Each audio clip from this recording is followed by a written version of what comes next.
Hello. तो जैसे कि आप जानते हैं कि देश में इलेक्शन चल रहे हैं। आज हम जानेंगे कि जो इलेक्शन में हर कैंडिडेट को एक एफिडेविट जो जमा करना पड़ता है अपने रिटर्निंग ऑफिसर के पास, उसे हम इलेक्शन कमीशन ऑफ इंडिया की वेबसाइट से कैसे डाउनलोड कर सकते हैं। तो सबसे पहले हम जाएंगे इलेक्शन कमीशन ऑफ इंडिया की वेबसाइट पे, जो कि है eci.gov.in। और उसके बाद इस पर जैसे ही हम क्लिक करेंगे तो ये वेबसाइट ओपन हो गई है। इसमें हमें जाना होगा कैंडिडेट में, पॉलिटिकल पार्टी और कैंडिडेट। इसमें एक होता है ई एफिडेविट। इस पे आप जैसे ही क्लिक करेंगे एक नया पेज ओपन होगा जिसे कहा जाता है एफिडेविट पोर्टल। इस एफिडेविट पोर्टल पे आप जितने भी कैंडिडेट्स ने लोकसभा इलेक्शन लड़ने के लिए अप्लाई किया है उन सबका एफिडेविट देख सकते हैं। ये रहा इस पोर्टल का एक्सेस, affidavit.eci.gov.in। इस पे हम जैसे ही क्लिक करते हैं तो यहाँ पे एक कैंडिडेट एफिडेविट मैनेजमेंट खुलता है। इसमें आपको दिख रहा होगा जनरल इलेक्शन 2024 जो कि अभी चल रहा है। आप चाहे तो पिछले इलेक्शंस का भी इसमें देख सकते हैं। जैसे आप इसको स्क्रॉल डाउन करेंगे इसमें सारी चीजें दिखाई जाती है कि राजस्थान में जनरल इलेक्शन इलेक्शन अक्टूबर दिसंबर में जो हुए थे, राजस्थान एमपी छत्तीसगढ़ में, वो सारे मार्च में मई में जितने भी इलेक्शन हुए सबका आप देख सकते हैं। अभी हम देखेंगे जनरल इलेक्शन। यहाँ पे पीसी जनरल, पीसी का मतलब होता है पार्लियामेंट्री कंस्टिट्यूएंसी। जैसा कि आप जानते हैं कि लोकसभा में 545 पार्लियामेंट्री कंस्टिट्यूएंसीज हैं हमारे यहाँ पे। वैसे करके आप सारे के सारे इसमें देख सकते हैं। उसके बाद आप देखेंगे स्टेट, तो इसमें सारे स्टेट्स के नाम भी दिखाई दे रहे होंगे। अभी कई स्टेट ऐसे हैं जहाँ पे नॉमिनेशन स्टार्ट ही नहीं हुआ, क्योंकि लोकसभा का जो इलेक्शन है वो कई सारे फेजेस में हो रहा है, तो जो नॉमिनेशन है वो भी फेजेस में ही स्टार्ट होता है।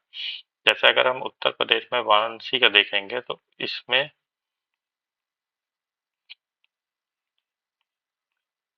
हमें कोई भी नॉमिनेशन नहीं दिखेगा, क्योंकि अभी तक वहां पे नॉमिनेशन स्टार्ट ही नहीं हुआ। आप देख सकते हैं सब कुछ जीरो दिख रहा है, all zero, accepted zero, rejected zero, withdrawn zero, contesting zero. जब नॉमिनेशन स्टार्ट हो जाएगा तब जैसे जैसे कैंडिडेट्स अप्लाई करेंगे वैसे वैसे उनके एफिडेविट्स अपलोड होते हैं। अब हम देखते हैं जहाँ पे हमें कोई एफिडेविट दिखाई दे। जैसे गुजरात में इलेक्शन है थर्ड पेज में, तो गुजरात की सभी कंस्टिट्यूंसीज के लिए जो है नॉमिनेशन फाइल हो चुके हैं। ठीक है, जैसे अभी अभी न्यूज में थी कि सूरत लोकसभा में सारे कैंडिडेट्स ने विड्रॉ कर लिया और वहां पे जो बीजेपी के कैंडिडेट है वो अनअपोज जीत गए। तो हाँ, ये हम देखते हैं कि उसमें कितने लोगों ने नॉमिनेशन फाइल किया। जैसे हम फिल्टर क्लिक करेंगे तो हमें यहाँ पे दिखाई देता है कि टोटल 24 एप्लीकेशन आई थी। इसमें से 4 एक्सेप्ट हुई थी, 12 रिजेक्ट हुई, 8 लोगों ने विड्रॉ कर लिया और एक ही बचा कैंडिडेट जो कंटेस्ट कर रहा था, इसलिए वो अनअपोज्ड जीत गए। अगर आपको सारे एप्लीकेशन देखना है तो यहाँ पे आपको दिखते जाएंगे। अगर आपको ये देखना है कि सिर्फ एक्सेप्टेड कितने थे तो आप एक्सेप्टेड पे क्लिक कर दीजिए, तो आपको यहाँ पे सिर्फ एक्सेप्टेड दिखाई देंगे। अब यहाँ पे एक ही आदमी के 4 दिखाई दे रहे होंगे आपको, मुकेश कुमार चंद्रकांत दलाल। इन्हीं के 4 बार दिखाई दे रहा है। 4 बार इसलिए दिखाई दे रहा है क्योंकि एक कैंडिडेट जो है वो नॉमिनेशन फाइल के लिए, क्योंकि 7 दिन का समय होता है नॉमिनेशन फाइलिंग के, तो वो एक कैंडिडेट 4 बार नॉमिनेशन फाइल कर सकता है। ठीक है, हर कैंडिडेट को ये फैसिलिटी इलेक्शन कमीशन ने दी है कि वो 4 बार दे सकता है। अब ये क्यों दिया है कि एक बार ऐसा होता है, कई बार ऐसे करते हैं कैंडिडेट जो है कि वो एक बार आके चुपचाप अपना नॉमिनेशन फाइल कर देते हैं और उसके बाद जब नॉमिनेशन फाइलिंग का लास्ट डे होता है तो वो पूरा एकदम जुलूस लेके दल बल के साथ अपना नॉमिनेशन फाइल करते हैं। तो ये आप देख सकते हो कि एक्सेप्टेड है और ये रिजेक्टेड है। अगर आपको सिर्फ रिजेक्टेड वाले देखने होंगे तो इतने लोगों के नॉमिनेशन रिजेक्ट कर दिए रिटर्निंग ऑफिसर ने, इतने लोगों ने विड्रॉ कर दिए और आखिर में एक ही कैंडिडेट बचे जो अनअपोज्ड वहां से जीत गए। ठीक है, अब हम देखते हैं कि इसे डाउनलोड कैसे कर सकते हैं। इनके जो एफिडेविट है उसे डाउनलोड कैसे कर, यह दिखाई दे रहा है आपको एफिडेविट। इसमें आपको डाउनलोड काउंट भी दिखाई दे रहा होता है। इनके एफिडेविट 1416 बार डाउनलोड किया जा चुका है अभी तक। ठीक है, जैसे आप इसे डाउनलोड करते हैं तो एफिडेविट में कई सारी बेसिक इंफॉर्मेशन रहती है। जैसे उस कैंडिडेट उसका नाम, उसकी एज, उसका एड्रेस, उसके सोशल मीडिया हैंडल्स भी आजकल एफिडेविट में दिए जाने रहते हैं, जिसमें ये पता चलता है कि इलेक्शन कमीशन फिर उन सोशल मीडिया हैंडल्स को मॉनिटर करता है ताकि कोई भी एमसीसी कोड का उल्लंघन ना हो। जैसे कि आप ये देख सकते हैं, ये गुजरात के कैंडिडेट है, इसलिए इन्होंने अपना एफिडेविट गुजराती में फाइल किया। कोई भी कैंडिडेट जो है वो अपना एफिडेविट जो है वो अपने जिस भी कॉन्स्टिट्यूंसी से लड़ रहा है उसकी ऑफिशियल लैंग्वेजेस में फाइल कर सकते हैं। जैसे हिंदी और इंग्लिश हमारे यहाँ कॉमन लैंग्वेजेस हैं जो ऑफिशियल होती है, उसके अलावा गुजरात स्टेट की ऑफिशियल लैंग्वेज गुजराती भी है, तो वो गुजराती में भी फाइल कर सकते हैं। अगर आप किसी हिंदी बोलने वाले स्टेट का नाम एफिडेविट देखेंगे तो वो हिंदी में भी हो सकता है, महाराष्ट्र में मराठी में भी हो सकता है, और कोई चाहे तो इंग्लिश में भी कर सकता है, हिंदी में। ठीक है, तो देखिए यहाँ पे जैसे कि इनके ने अपना एक्स अकाउंट दिया है, अपना फेसबुक अकाउंट दिया है, इंस्टाग्राम पे दिया है, उसके अलावा 5 साल के अपने इनकम टैक्स रिटर्न्स की इंफॉर्मेशन भी देनी होती है। जैसे यहाँ आप गुजराती में, कई जिन्हें गुजराती आती है उन्हें समझ में आ रहा होगा, नहीं आते उनको मैं बता देता हूँ कि ये इनका पैन नंबर है और इन्होंने लास्ट इनकम टैक्स रिटर्न कब भरा था, तो 22-23 का भरा हुआ था, और ये लास्ट 5 ईयर्स की उनकी इनकम की डिटेल्स है। वैसे इनके वाइफ की हो गई, ये हिंदू अनडिवाइडेड फैमिली एचयूएफ का है।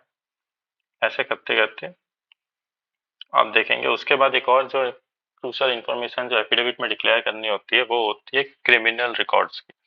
हर एक कैंडिडेट जो भी लोग इलेक्शन लड़ना चाहता है उसको अपने एफिडेविट में बताना होता है कि उसके खिलाफ कितने क्रिमिनल केसेस फाइल हुए हैं।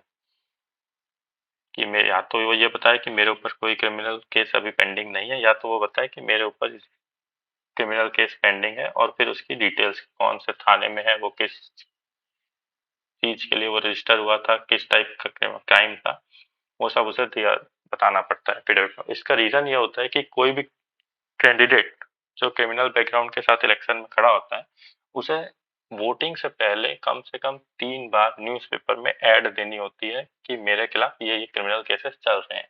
और इवन अगर कोई रजिस्टर्ड पॉलिटिकल पार्टी किसी क्रिमिनल बैकग्राउंड वाले कैंडिडेट को खड़ा करती है तो उस पॉलिटिकल पार्टी को भी एडवर्टाइज करना पड़ता है न्यूज़पेपर में कि क्यों हमने इस कैंडिडेट को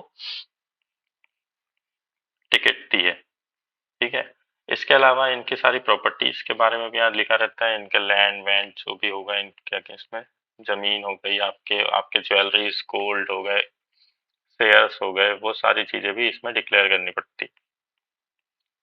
ठीक है, तो ये एफिडेविट ऐसा दिखता है। आप चाहे तो किसी और का भी देख सकते हैं। अभी हमने एक गुजराती में एक लैंग्वेज में एक एफिडेविट देखा है, तो अब हम एक बार किसी हिंदी लैंग्वेज में देख लेते हैं। हिंदी लैंग्वेज जैसे मध्य प्रदेश में बहुत बोली जाती है, तो मध्य प्रदेश में हो सकता है हमें किसी का एफिडेविट हिंदी लैंग्वेज में दिख जाए। जैसे हम देखते हैं भोपाल,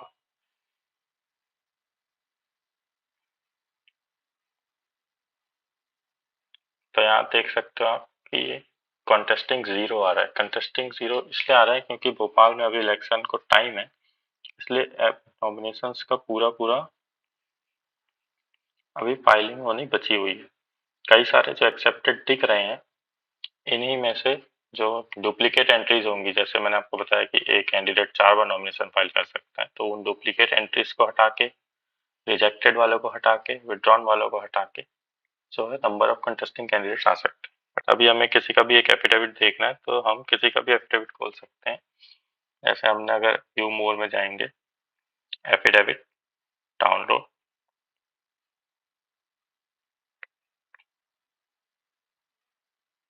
और ये फिर से एफिडेविट डाउनलोड हो गया। तो इसमें फिर ये देखिए, ये हिंदी पे सेम चीज, एफिडेविट, अपने अपने सोशल मीडिया के अकाउंट्स, अपने इनकम टैक्स रिटर्न की इंफॉर्मेशन, क्रिमिनल केसेस की इंफॉर्मेशन। देखिए जैसे मैंने आपको बताया था कि आपको इंफॉर्मेशन देनी पड़ती है कि कौन से थाने में वो आपका क्रिमिनल केस चल रहा है, किस न्यायालय में वो चल रहा है, कौन सी धारा लगाई गई थी, और उसका एक समराइज्ड ब्रीफ भी देना पड़ता है। ठीक है, और अपने एसेट की डिटेल्स, बैंक अकाउंट की डिटेल्स, वो तो देनी ही देनी। तो गाइस, आपको कैसा लगा ये वीडियो जरूर बताइए, और अगर आप अपने कॉन्स्टिट्यूएंसी के किसी भी कैंडिडेट का एफिडेविट देखना चाहते हैं तो प्लीज़ कमेंट करके जरूर बताइए।